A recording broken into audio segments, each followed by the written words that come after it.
Este es el tercer excursus de este año. Es verdad que metí también una charla sobre el discurso escatológico del Evangelio de San Marcos, pero esa no estaba programada como parte del curso. Sin embargo, bueno, ahí está y ahí la envié. Entonces, si contamos, esa es el cuarto y si nos atenemos al programa, es el tercero. Y este excursus va a tratar sobre las tentaciones, los relatos de las tentaciones de Jesús en los evangelios. Es una charla propia del día en el que estamos. Cuando estoy grabando esta charla es miércoles de ceniza y quisiera poder mandárosla para mañana jueves, primer día eh, después de ceniza. Bueno, me estoy liando. Para mañana jueves. Esta charla, por otra parte, tendrá una contraparte o volveré a hacerla y también a transmitirla por YouTube el próximo viernes, pasado mañana.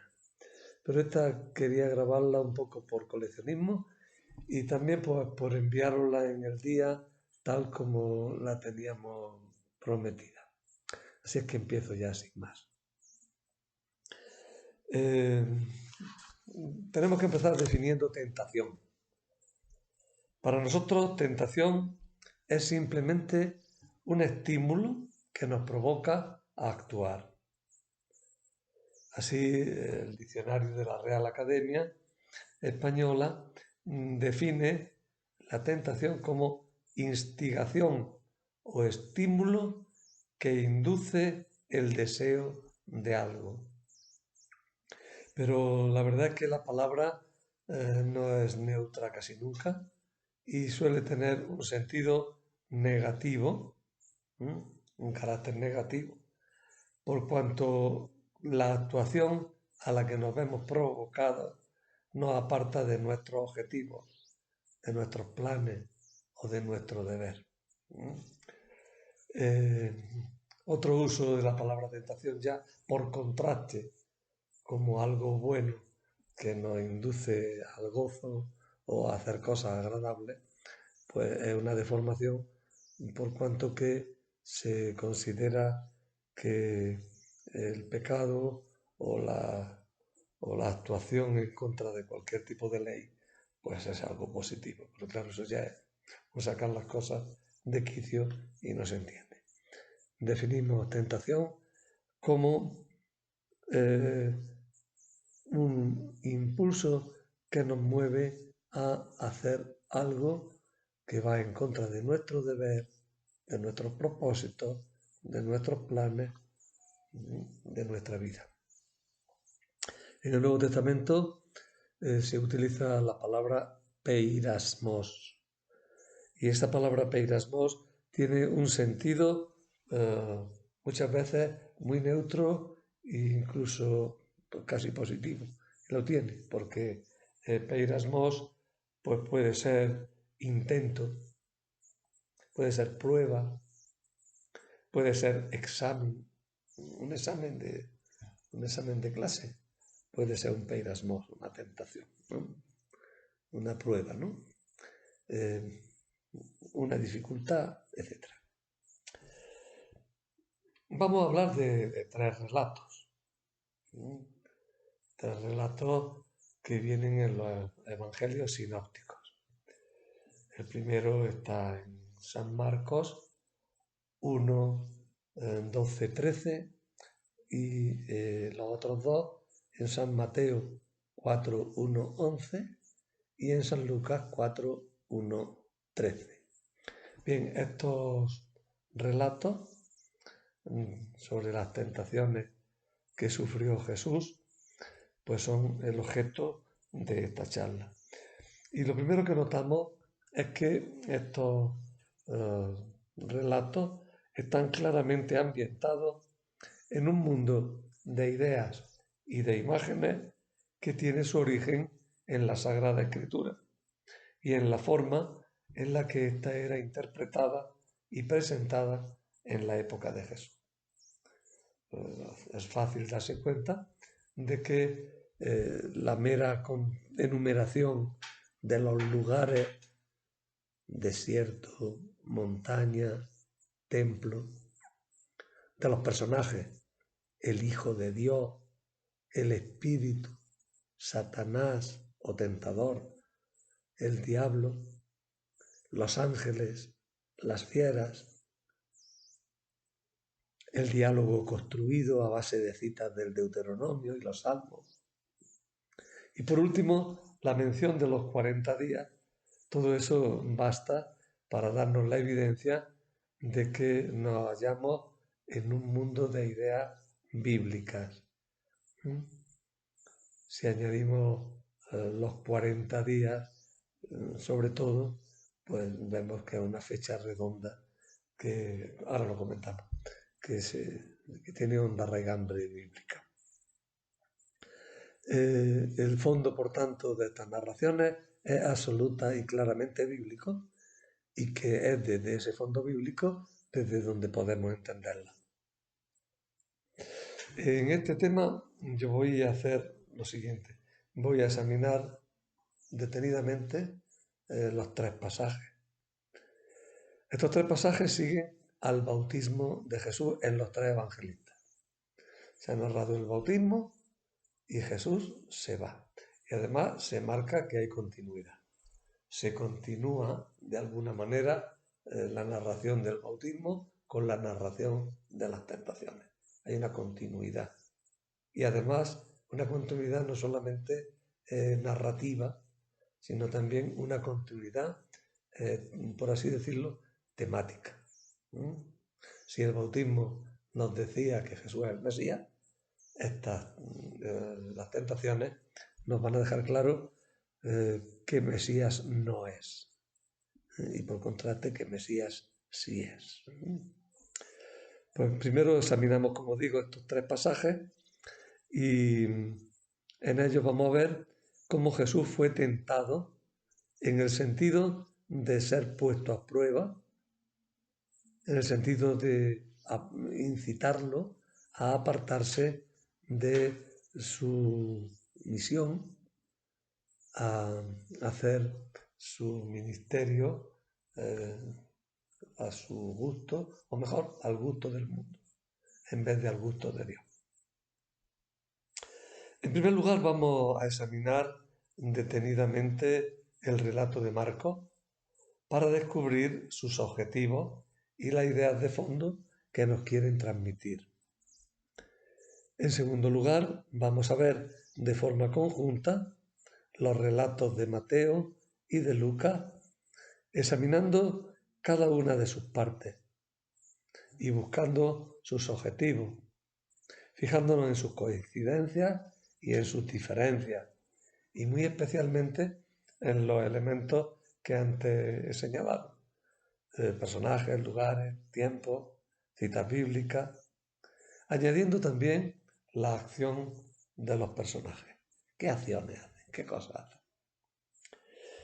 Finalmente sacaremos algunas conclusiones que se deriven del análisis realizado.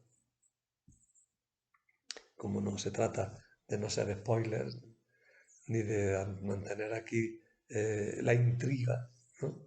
Podemos anticipar ya que estos relatos vienen a decirnos que Jesús es el Mesías de un modo muy distinto de cómo se pensaba que sería el Mesías, y que por eso mismo aportó algo que realmente venía de Dios.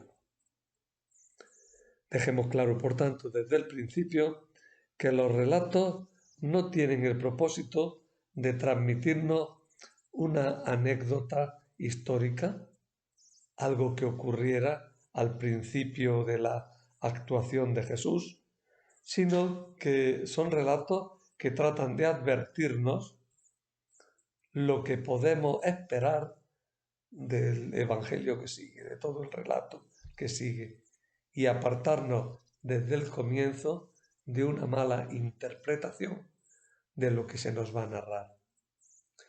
Por eso podemos decir que estos relatos son históricos en el sentido de que nos transmiten una verdad histórica acerca de Jesús. Son una clave para entender el Evangelio, una clave para comprender la persona y la actuación de Jesús en los puntos fundamentales del cumplimiento de su misión.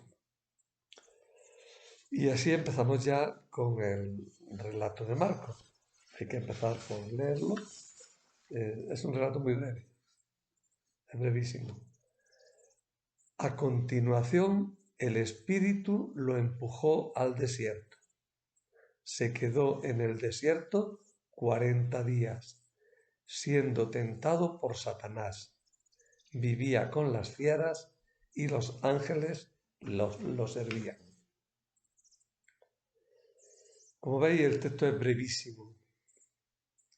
José Luis Sicre lo titula Un relato sin tentaciones.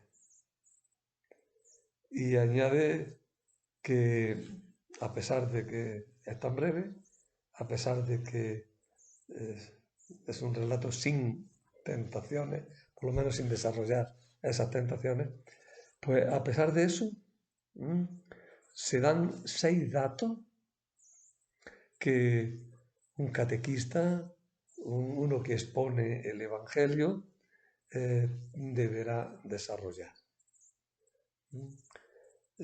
Más aún, si el Evangelio funcionaba como un guión mental para que una persona pudiese desarrollarlo oralmente delante de una comunidad, incluso sin papeles, entonces estos serían como 6 datos, 6 puntos de apoyo para continuar el relato con afirmaciones que no están inscritas en el mismo libro de los Evangelios. ¿Cuáles son esos 6 datos que hay que desarrollar? Pues son el Espíritu, el desierto, los 40 días, Satanás, los ángeles y las fieras. Esos son los 6 elementos. En esos datos tenemos los elementos que indicamos en el plan que hemos dicho antes: personajes, acciones, lugar, tiempo. Pero en Marcos no hay diálogo. En Mateo y en Lucas los diálogos sí serán muy importantes. Pero aquí es que no hay diálogo, sencillamente. No se nos dice ni siquiera que hubiera una conversación, un hablar. Ciertamente los dos protagonistas del relato son el Espíritu Santo, o el Espíritu, como dice Marcos, sin añadirle la palabra santo, el Espíritu y Jesús. Esos son los dos protagonistas. El Espíritu que mueve y Jesús que se queda en el desierto los 40 días y que es tentado y que permanece servido allí por los ángeles. Pero si los protagonistas son el Espíritu y Jesús, hay un antagonista que tiene mucha fuerza, que es Satanás, que tienta a Jesús. Los otros personajes son ya un poco más secundarios, los ángeles y las que sirvieron a Jesús y las mismas fieras que lo acompañaban amenazadoramente.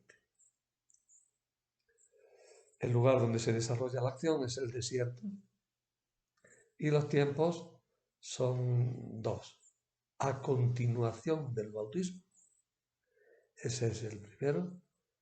Enseguida, que dice el mismo, los otros 2 evangelistas también, a continuación, cuando acabó lo que se ha narrado en el bautismo, enseguida comienza el relato, los episodios de las tentaciones. Y en ese tiempo se prolonga en los 40 días. 40 es un número importante que ahora explicamos un poquito. Empecemos elemento por elemento. El Espíritu es quien en toda la Biblia impulsa a los jueces, a los reyes, a los profetas, para salvar a su pueblo, para transmitir su palabra. Aquí, extrañamente, impulsa a Jesús a no hacer nada. Impulsa a Jesús a quedarse en el desierto, a estar un tiempo retirado, apartado. Este tipo de acciones son frecuentes también en la Sagrada Escritura. Tenemos los referentes de Moisés, el referente de Elías, que también tienen que pasar unos tiempos en silencio, unos tiempos en soledad, unos tiempos apartados de los demás. Pero es extraño, Jesús ha recibido el Espíritu para ser el Mesías, para actuar como Mesías, y lo primero que hace el Espíritu con él es pararlo, quedarse quieto, dejarlo quieto, dejarlo en el desierto, más que dejarlo, llevarlo al desierto. Manuel Iglesias destaca con fuerza esta idea, ¿no? El Espíritu ha descendido sobre Jesús en el bautismo y ahora lo lanza. Él es quien crea, el Espíritu es el creador y el que renueva todo. ¿Recordáis ese salmo que lo cantamos en Pascua y sobre todo en Pentecostés? En el que repetimos que envías tu Espíritu y serán creados y renovará la faz de la tierra. Recordamos que el Espíritu es el que da vida al hombre. Puso Dios espíritu de vida en su nariz, dice de Adán. El Espíritu más aún es el que puso en marcha toda la creación. El Espíritu del Señor se cernía sobre las aguas. ¿Veis? El Espíritu aparece como impulsor, como creador, también como el que mueve a los profetas, mueve a los jueces, mueve a los reyes. Será la reflexión cristiana la que verá en el Espíritu la tercera persona de la Trinidad. Todavía en estas etapas principales, en estas etapas primeras de la predicación evangélica, el Espíritu es alguien conectado con Dios, con una conexión íntima y total, alguien que transmite la fuerza de Dios, pero no se le define, no se le dibuja con toda claridad. Jesús es nombrado solo mediante el pronombre lo. ¿Recordáis? A continuación, el Espíritu lo empujó al desierto. Jesús tiene una función fundamentalmente pasiva, pero que se convierte en activa al ser aceptada. Es llevado por el Espíritu, es tentado por Satanás, es servido por los ángeles. ¿Veis? Estos otros tres personajes actúan en Jesús, ¿verdad? Jesús tiene una actuación pasiva frente a la actuación de estos personajes. Por otra parte, Jesús está. Más que decir de él acción, se dice situación. Jesús está en el desierto. Está entre las fieras. Y por otra parte, la tentación se presenta como continua, no como un episodio al final, como harán Mateo y Lucas. Fijaros que en Marcos se dice, se quedó en el desierto 40 días siendo tentado por Satanás. Los 40 días está siendo tentado por Satanás.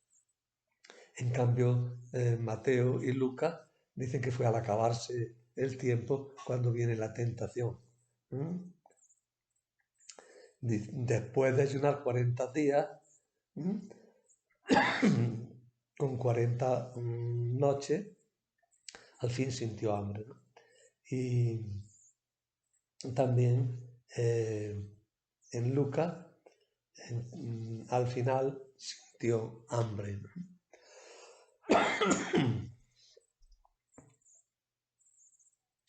Bien. Satanás en los textos bíblicos más antiguos es una figura eh, no tan negativa como posteriormente se fue viendo. En los tiempos más antiguos es como un fiscal de la corte divina que acusa a los hombres ante Dios. Es un personaje que anda indagando qué hacen los hombres para acusarlo, para perjudicarlo. Y de ahí fue avanzando la idea y fue desarrollándose en un sentido cada vez más negativo hasta convertirse en el adversario del hombre y el adversario de los planes salvadores de Dios. Todavía al final de la Biblia, en el Apocalipsis, se definirá a Satanás como el acusador de nuestros hermanos, el que los acusaba ante nuestro Dios día y noche. ¿Mm? Por tanto, esta imagen de Satanás como el acusador, como el fiscal, es la que va a derivar posteriormente en el tentador, el que pone tropiezos, el que impide caminar libremente, el que impide realizar los proyectos salvadores. En Marcos, por tanto, aquí es el que pone obstáculos al plan de Dios. Por último, los ángeles son las poderosas fuerzas sobrehumanas que están al servicio de Dios, sirviendo a Jesús, sirven a Dios. En el desierto Jesús está apoyado y es fortalecido por Dios. Por último, las fieras, o literalmente las fierecillas, son los únicos habitantes del desierto. Porque el desierto es fundamentalmente, como digo, el lugar donde no vive gente. Lo característico del desierto no es que tenga piedra y arena. Lo característico del desierto es que no vive gente. Que es un sitio en el que solamente hay bichos silvestres y donde el hombre tiene poco que hacer. Porque no hay posibilidad. Las fierecillas, que aquí se habla, se dice en diminutivo, pero es uno de esos diminutivos que quizás no lo sean, sino que se convierte en el grado positivo normal, ¿no? Fierecilla acaba por significar fiera. Eso es un fenómeno constante en todas las lenguas. ¿Cuáles son esas fierecillas? Aquí no las define, obviamente, pero normalmente se habla de zorros, de chacales, de víboras, de escorpiones, de diversos pequeños roedores, animales pequeños, generalmente, aunque algunos, como digo, un poco más grandes, chacales o zorros, y más en la antigüedad, incluso leones. En la época de Jesús no me consta que hubiera leones desde hacía ya muchísimos años, mucho tiempo, ¿no? No es la ausencia de leones viene de lejos, pero cuando se piensa en el desierto, también incluso se piensa en eso, en la existencia de los leones, ¿no? Ahora me acuerdo de una anécdota que a lo mejor contradice lo que yo creía, y es que San Jerónimo se cuenta que se encontró con un león en Palestina y que estaba sufriendo el león porque tenía una pata mala, se había clavado una espina. San Jerónimo lo curó y el león lo acompañó siempre por todas partes. Por eso en las imágenes de San Jerónimo veréis que siempre un león. Ese me falta. ¿Eh?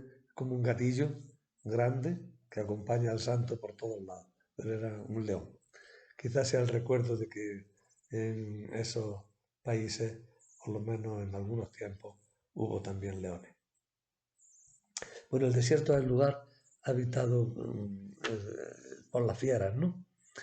Eh, por otra parte, el tema de la fiera tiene dos connotaciones. Por un lado, la soledad, acentuar la soledad. Cuando Dios creó a los animales, el hombre no sintió que fueran auténtica compañía para él. No encontró ninguno como él que le ayudase, se dice de Adán. Pero por otra parte, esta mención de los animales también puede tener un sentido muy positivo, y es que empieza a restaurarse la armonía que había sido rota por el pecado. De hecho, Isaías anunció que en los tiempos del Mesías la vaca pastará con la pantera y el cordero con el león, y el niño meterá la mano en un agujero y no le picará la víbora ni el escorpión. Es decir, Jesús en el desierto, rodeado de animales, empieza a crear ese mundo nuevo de armonía de la creación, armonía que había sido rota por el pecado y ahora es restaurada por la presencia de Jesús. Por último, nos quedan todavía un par de cuestiones. El desierto. En el Deuteronomio 32:10 leemos, hablando del pueblo de Israel, Dios lo encontró en una tierra desierta, en una soledad poblada de aullidos. Lo rodeó cuidando de él, lo guardó como a las niñas de sus ojos. Definir el desierto como una soledad poblada de aullidos me parece un acierto lingüístico bastante bueno. Es bello, ¿no? Una soledad poblada de aullidos, ¿no? Lo cual ya en el libro del Deuteronomio aludiría a la presencia de esos animales salvajes cuyas voces en la lejanía inspiran temor y crean cierta angustia en el hombre que se encuentra solo y sin más amparo en esos pasajes. Pero el desierto fue el camino a la tierra prometida. Fue el lugar donde el pueblo de Israel fue probado por Dios para que alcanzara su madurez y llegara a la tierra prometida.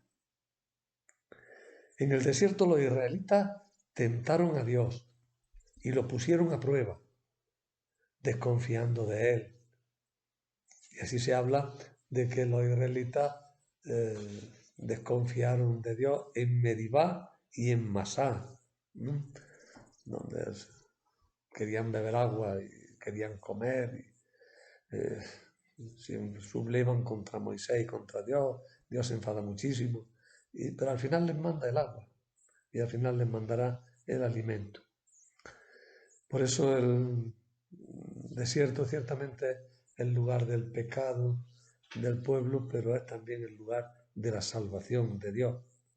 En el desierto Dios alimentó a su pueblo con las codornices y con el maná, y le dio su ley en el Sinaí y sus instituciones, y lo guió como columna de fuego y como nube, y lo auxilió contra sus enemigos, y lo que es más grande, le manifestó su nombre a Moisés en el desierto, en aquella zarza que ardía sin consumirse. El desierto, por tanto, tiene ese aspecto ambiguo del lugar del pecado del hombre y del lugar de la salvación de Dios. En el relato de la creación, Adán fue colocado también en un jardín que había plantado Dios, pero que había sustituido al desierto, que no producía nada. Y cuando el hombre peca, es expulsado de ese paraíso al desierto de nuevo, donde conseguir el alimento y conseguir las cosechas pues se va a hacer extremadamente difícil. Los 40 días son un número redondo para indicar un tiempo completo en el que se prepara algo importante. O más precisamente, como dice Manuel Iglesias, los 40 días, el 40 aplicado al tiempo, indica un largo periodo indeterminado, normalmente lleno de dificultades o desgracias, en el que se completa una experiencia. ¿Veis? Es un periodo indeterminado. El número no quiere decir una cantidad exacta, alude a una indefinición, ¿no? Y por otro lado, es un tiempo lleno de dificultades, pero de dificultades que pueden ser positivas, llevar a una situación positiva, a una madurez, o negativa, llevando a un fracaso. Es decir, en el desierto, en los 40 días, en el tiempo marcado por el 40, se completa una experiencia. En la Biblia se utiliza 40 días y 40 años, ¿no? Y así 40 días duró el diluvio, 40 días estuvo Moisés en el Sinaí, 40 días estuvo Elías viajando hacia el monte Horeb. Horeb y Sinaí es lo mismo. 40 años fue el recorrido por el desierto. ¿Veis? El 40 como un tiempo indeterminado, lleno de dificultades, en el que se culmina una experiencia. El relato además se ha situado al comienzo de la actividad pública de Jesús, inmediatamente después del bautismo, que de alguna manera lo ha capacitado para ella, y da una clave para entender bien todo lo que se va a narrar a continuación. Concluyendo esta parte y este comentario al trocito de Marcos, que es lo más largo que voy a hacer, porque merece la pena haberse detenido en ello. Concluyendo, decimos, Jesús en el desierto, es decir, en este mundo, porque el desierto es imagen, se ha visto claro, es imagen de lo que es este mundo, un lugar con dificultades, con problemas, en lo que se experimenta nuestro pecado, en lo que se experimenta también la acción salvadora de Dios. Pues Jesús en el desierto, en el mundo, actúa movido por el Espíritu, no se deja vencer por el pecado, por la tentación. Pero todo esto nos está diciendo también que la misión de Jesús no va a ser fácil, porque las fuerzas del mal le van a plantar una oposición cerrada. Lo están acechando, pero Dios está con Jesús y lo protege. Los ángeles lo servían.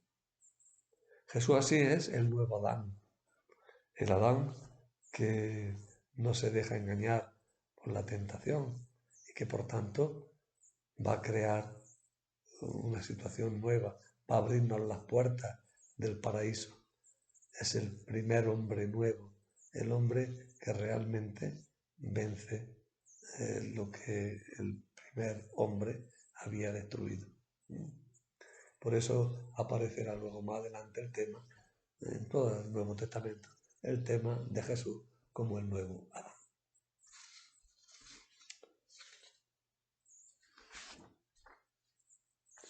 Bien, habiendo visto ya lo de Marcos, se impone que entremos a ver el relato de Mateo y de Lucas. Los números mismos de los capítulos, que son prácticamente idénticos, Mateo 4, 1, 11, Lucas 4, 1, 13, indican que los relatos son muy paralelos y están situados en un mismo lugar. Por eso los podemos estudiar juntos ahora y destacando sus afinidades y sus diferencias. Mateo y Lucas sintieron que el relato de Marcos era insuficiente y por eso ellos acudieron entonces a la fuente de los dichos, la famosa fuente Q, el documento Q, que la gente se cree que es muy misterioso, ¿no? Que no es nada más que, al parecer, porque tampoco se tiene constancia absoluta de ello, pero sí, es una hipótesis muy fundada, ¿no? El documento Q pues sería una colección de dichos del Señor que anduvo circulando y que fue conocida por Mateo y por Lucas, y que gracias a que ellos recogen ese documento, pues nosotros podemos reconstruirlo a partir de lo que dicen Mateo y Lucas, ¿no?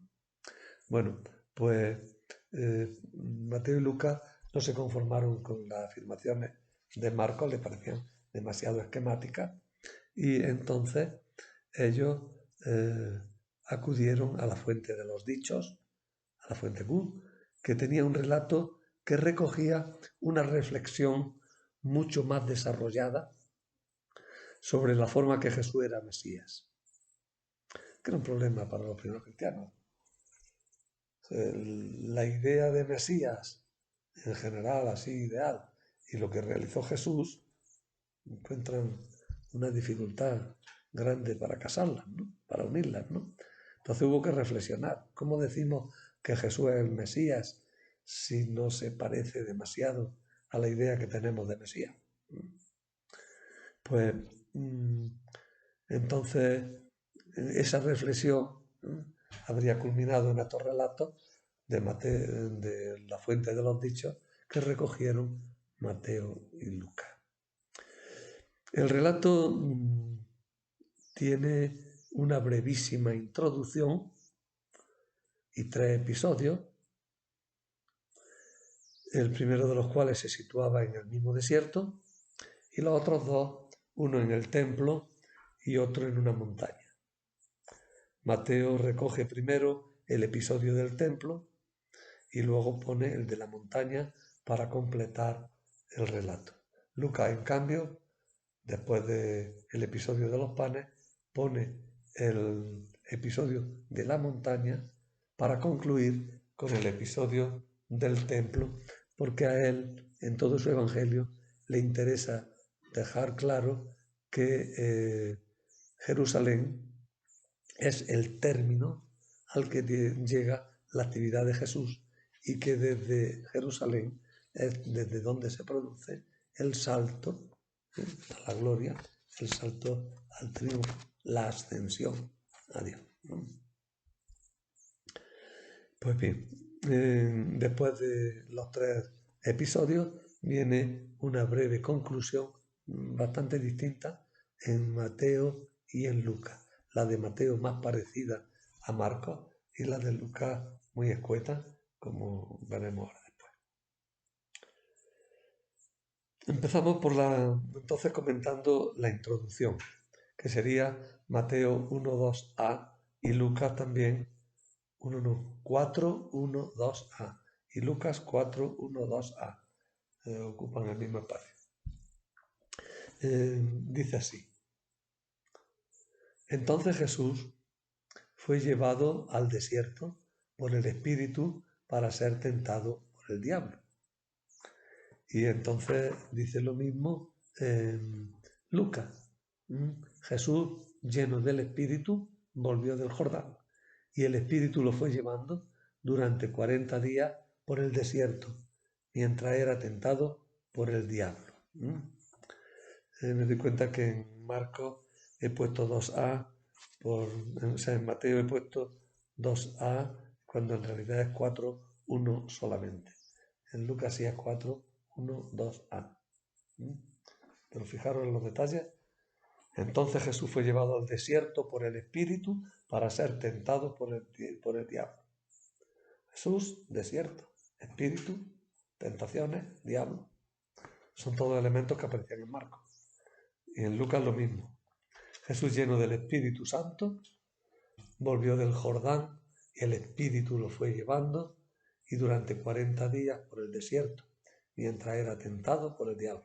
Jesús, espíritu, los 40 días, el desierto, la tentación, el diablo. Esa es la pequeña introducción.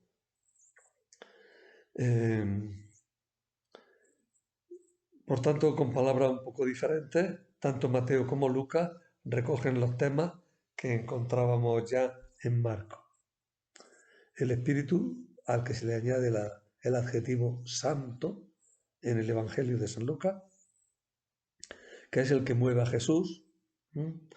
Estos dos evangelistas suavizan la expresión de Marcos. Mientras que Marcos decía el Espíritu lo empujó o lo lanzó al desierto, el verbo que utiliza San Marcos es bastante violento. Suena a lo cogió y lo tiró, lo lanzó al desierto. Es verdad que luego en el uso común el verbo era más suave, pero sí indica una acción, un impulso fuerte, ¿no? Jesús es impulsado irresistiblemente de un empujón para ir al desierto. En cambio, Lucas lo fue llevando y Mateo también fue llevado, ¿no?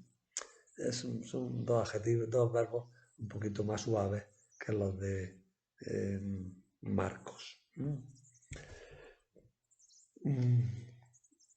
Bueno, pues Jesús es llevado al desierto y el tentador, el diablo, el tentador, no se le da el nombre de Satanás aquí, como hizo Marco. Tentador sí sería una traducción de Satanás, pero diablo es más bien el que enreda. Algo así como una especie de duende que va poniendo tropiezos, ¿no? Que te hace enredarte en las piernas. O también el que va creando disensiones, un correveidile que va armando líos, que va engañando, que va haciendo todo lo que molesta, ¿no? Esa es la idea de diablo. Bueno, pues aparece también el diablo, aparecen, como digo, el desierto, los 40 días, pero todavía en esta introducción no se habla de ángeles, Lucas no va a hablar, y Mateo sí, pero al final del relato, y tampoco se habla de la fiera en los dos relatos. Después de esto se añade el tema del ayuno, que Lucas expresa con la frase no comió nada. No comió nada, ¿no? Después de ayunar 40 días, con sus 40 noches, Jesús ayuna o no come nada. ¿Por qué la diferencia de palabras? Bueno, pues porque parece que la palabra ayuno es más técnica para ser entendida por los judeocristianos y Lucas pues da su sentido diciendo no come nada. Y empieza así ya el relato o el episodio de los panes. Jesús, como no puede ser de otra manera, tiene hambre después de 40 días de ayuno. El hambre se nombra para mover la narración, pero también para indicar las profundas necesidades del ser humano, tanto en lo espiritual como en lo material. También de Israel se dice que sintió hambre en el desierto y que se rebeló exigiendo de Dios un milagro que le fue concedido, curiosamente, cuando se le dio el maná, cuando se le dieron las codornices, cuando brotó agua de la peña. Aquí la tentación es muy directa. Jesús, como Hijo de Dios, podría aprovecharse de su poder para comer y dar de comer en otro momento. Por otra parte, Jesús, Hijo de Dios aquí es un término quizás menos judío, menos bíblico, aquí. ¿Por qué? Pues porque se habla del Hijo de Dios no como el Rey, ni siquiera como el puro Mesías consagrado. La idea que ellos tenían tanto del Mesías como del Rey no era del que va haciendo milagros. Del Rey no se esperaba que hiciera milagros. Eso lo señala Sicre con bastante claridad. Pues aquí, sin embargo, tiene más bien una idea helénica realmente de alguien que está en el ámbito de la divinidad.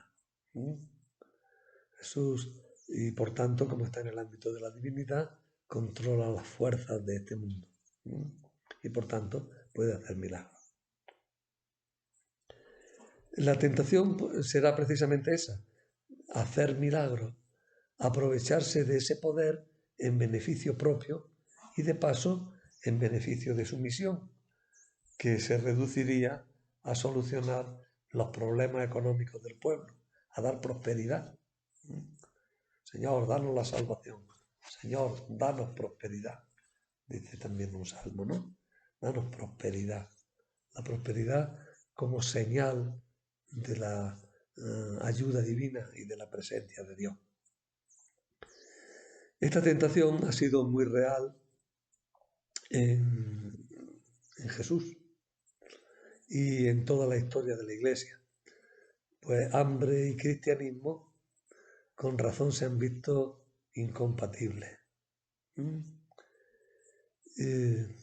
Y siempre hemos tenido la tentación de convertirnos en un poder económico benefactor de la humanidad. Es una tentación reducir la acción de la Iglesia a uno de sus aspectos, que sería el aspecto de Cáritas mismo, o más todavía el aspecto del gobierno o del dominio, ¿no?, para crear prosperidad, para crear más abundancia. La respuesta de Jesús está tomada de Deuteronomio 8:3. No solo de pan vive el hombre, sino que vive de todo cuanto sale de la boca de Dios. O sea, que la economía no lo es todo en nuestra vida y que justamente en ese ámbito no podemos pretender que Dios nos solucione directamente las cosas. El segundo relato en Mateo, tercero en Lucas, es el episodio del pináculo del templo o del alero del templo, ¿no?, que es Mateo 4, 5, 7 y Lucas 4, 9, 12. Saltamos los versos intermedios. Mateo, como digo, pone como segundo episodio lo sucedido en lo más alto del templo. El pináculo se decía tradicionalmente. Pero la Biblia que utilizamos de la Conferencia Episcopal Española traduce, creo ahí muy acertadamente, el alero. De hecho, la palabra griega que se utiliza también se deriva también de ala, terium, ¿no? Por tanto, poner alero es un ajustarse más a la raíz griega. Por otra parte, no sabremos a dónde estaba eso. Tradicionalmente se vino a decir que en el ángulo sudoccidental del templo hay una elevación sudoriental. Hay una elevación muy alta que se corta a pico sobre el barranco y que vista desde el barranco dice, eso tiene un morrazo si te tira, ¿eh? Bien, pues ese lugar que encima llevaba colocado en lo alto el edificio que se destruyó, pues era un lugar prominente realmente. Es un alero bien elevado. Sin embargo, Jesús es invitado a lanzarse desde ese pináculo. Se corresponde con la tentación que los judíos hicieron constantemente a Jesús. Muéstranos un signo en el cielo. ¿Por qué en el cielo? Porque las cosas de la tierra las controlan los hombres, las cosas del cielo las controla solo, solo Dios. Tanto un signo en el cielo significaría la aprobación divina, clara y definitiva sobre Jesús. ¿Mm? Para, mm, para los evangelistas, esta tentación, por tanto, se va a ver como una tentación de alguna manera religiosa. Se busca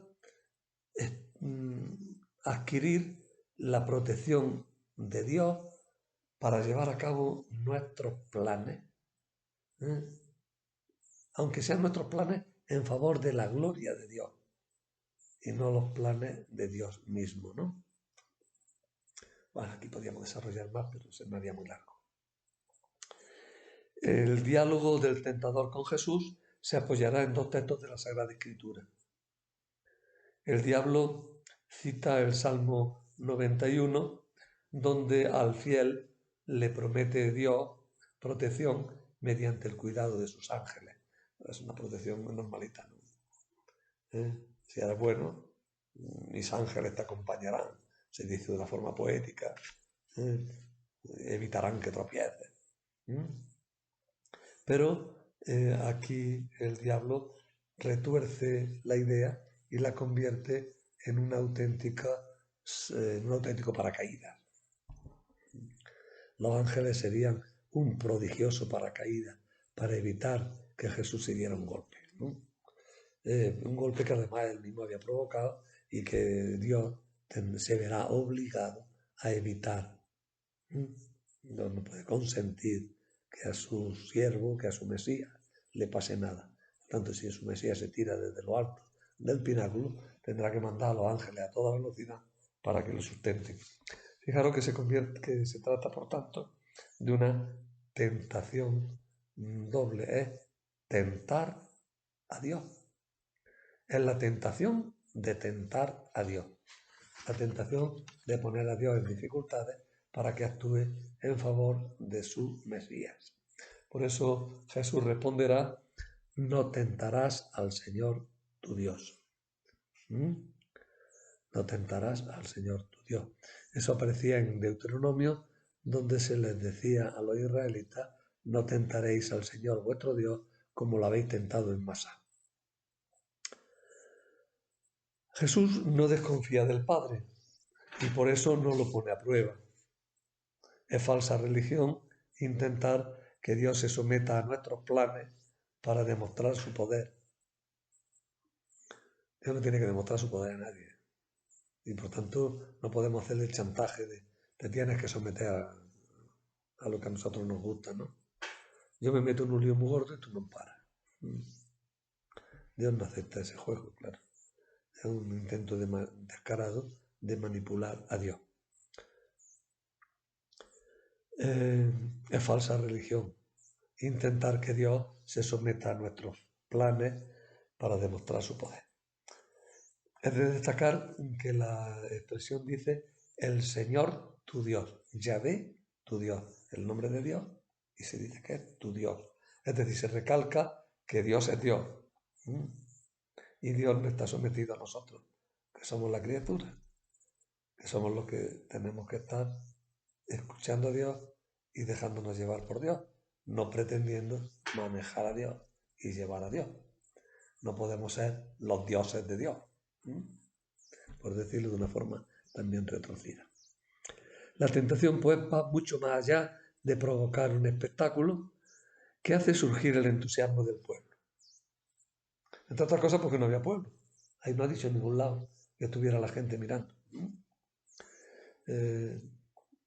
La tentación es utilizar la misión recibida de Dios para sacar adelante nuestros planes, desviando la actuación del mismo Dios. Es la tentación de tentar a Dios, ya lo hemos dicho. Y el tercer episodio en Mateo, segundo en Lucas, precisamente el que se desarrolla en la cumbre del monte. Con este tercer episodio concluye Mateo el relato. Para Lucas el segundo, el intermedio. Mateo introduce con detalle el relato. Jesús es llevado por el diablo a un monte muy alto. Lucas, por su parte, es muy sintético y no menciona expresamente a Jesús, al diablo ni al monte. Dice simplemente, y lo llevó arriba. Lo llevó a lo alto. Después, llevándole a lo alto. Lo digo que se dice el diablo, tal. Pero es muy sintético. No dice siquiera a un monte, dice a lo alto, porque el monte es el lugar de la presencia de Dios. Y aquí el monte, sin embargo, parece más bien como un mirador universal. Recuerda más al monte Nebo, el monte en el que Moisés murió. Cuando iba a morir, Dios desde lo alto del monte Nebo le hizo ver toda la tierra prometida. Y entonces ya Moisés se queda tranquilo, ha visto toda la tierra, aunque no va a poder entrar en ella. Esa es también un poco esa idea del monte alto, del monte que está más allá de lo que puede el hombre controlar, pero que le va a permitir ver. Ante Jesús aparecen entonces todos los reinos de la tierra y su gloria. Según Lucas, es un picotazo de tiempo, un instante. Y Manuel Iglesias dice, pues si hay una cosa que se ve en un instante, en un golpecito, quiere decir que no es una experiencia así universal, sino que es una experiencia que está sentida dentro del Señor, ¿no? Que es algo que el Señor intuye, que el Señor descubre.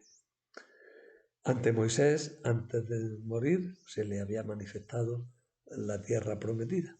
Ahora a Jesús, antes de empezar su tarea, también se le muestran los reinos del mundo.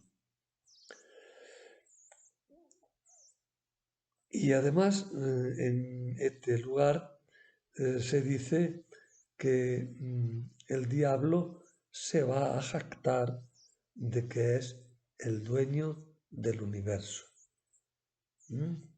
Exige a Jesús que se pliegue a sus planes, porque si se pliega a sus planes le dará todo, pues todo se me ha dado. ¿Quién le ha dado al diablo todas las cosas? Dios, desde luego, no puede habérselo dado al diablo. Por otra parte, muchos dicen, no, es que es el hombre mismo el que le ha dado todo el poder al diablo con sus pecados, con sus connivencias con el mal. Pero me parece que no hace falta ni siquiera eso. El diablo es un fanfarrón, se jacta de que es el dueño del mundo, nos lo hace ver, ¿no? Y dice, mira niño, si quieres hacer algo, si quieres ganar algo, ya sabes que tienes que pasar por lo que yo determine. Pues todo esto se me ha dado, pues todo esto es mío. Y como es mío, pues hago con él lo que quiero. Si tú me adoras, pues yo te daré gloria, te daré honor, te daré poder, pero si no me adoras, pues ya sabes que te tienes a las consecuencias. Jesús cita el Deuteronomio y rechaza fuertemente la propuesta del diablo. Al Señor tu Dios adorarás. Al Señor tu Dios adorarás y a Él solo darás culto. Solo a Dios darás culto. Por tanto, Jesús se niega a aceptar la componenda del diablo. Jesús reconoce solo a Dios. Él viene a quitar el poder que injustamente detenta el diablo, y hacer componendas con el mal es arruinar desde su raíz su propio proyecto.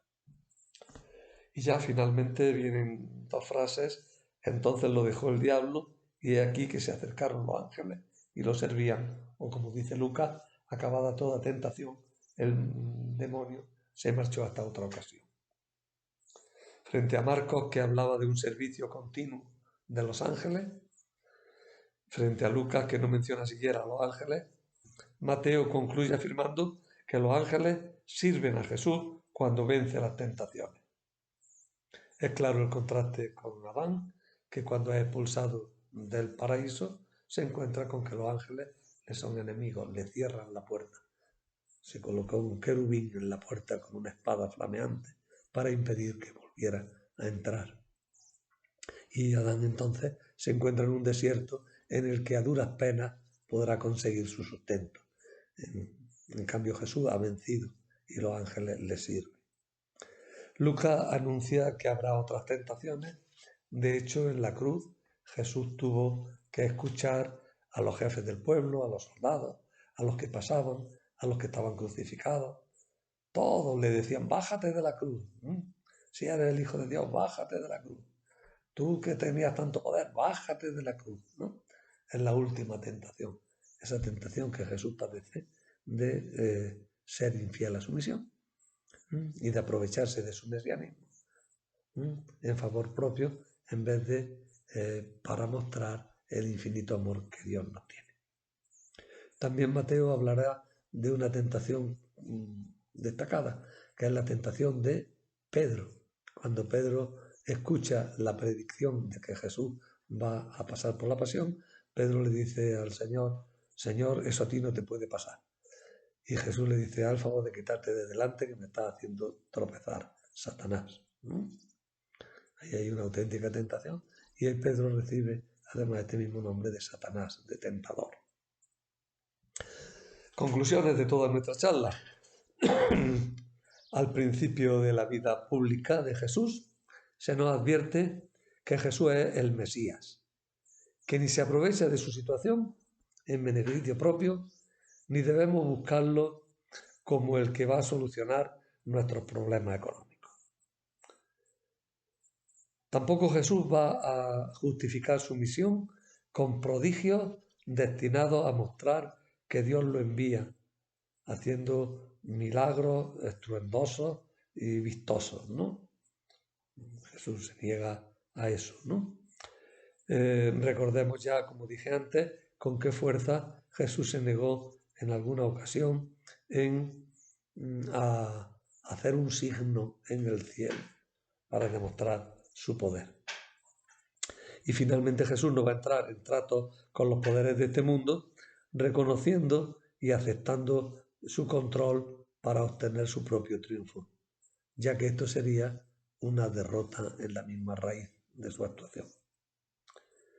Detrás de estos relatos está la necesidad de explicar por qué no ha cumplido Jesús las expectativas que el pueblo tenía puestas en el Mesías de los últimos tiempos, y no había traído prosperidad ni prestigio, y se había dejado crucificar por los poderes de este mundo. A pesar de toda la tradición, no podemos afirmar, por otra parte, que el texto tenga en primer plano un carácter moral y ejemplificante. El texto no está puesto ahí, en primer plano, en segundo, bueno, ya podemos sacar otras conclusiones. Pero en primer plano no está puesto ahí para decirnos, el Señor venció, tú también tienes que vencer. Fíjate en el modelo de cómo venció Jesús para vencer tú también. Para eso no se escribe el relato. Luego podemos sacar esas conclusiones. No serán erróneas y lo ha hecho toda la tradición. Pero no es el objetivo del relato. El relato es un relato apologético, es decir, un relato que pretende eliminar el escándalo que produjo el que Jesús no se comportara según la idea que tenía el pueblo de Israel y sobre todo en la época misma de Jesús, las ideas que había sobre lo que debía de ser el Mesías, el triunfador glorioso que daba prosperidad al pueblo y que controlaba todos los poderes económicos y políticos del mundo. Jesús no hizo eso y eso escandalizó porque dijeron, entonces ¿qué Mesías era? Entonces acá ha venido, ¿no? El relato nos dirá, haber hecho eso hubiera sido caer en una tentación que habría hecho inválida toda su actuación y no habría podido cumplir de esa manera su misión. Bien, y eso es lo que podemos ver en estos relatos. Seguro que se pueden ver infinidad de cosas más, pero bueno, la línea que he escogido para presentarlo. Nada.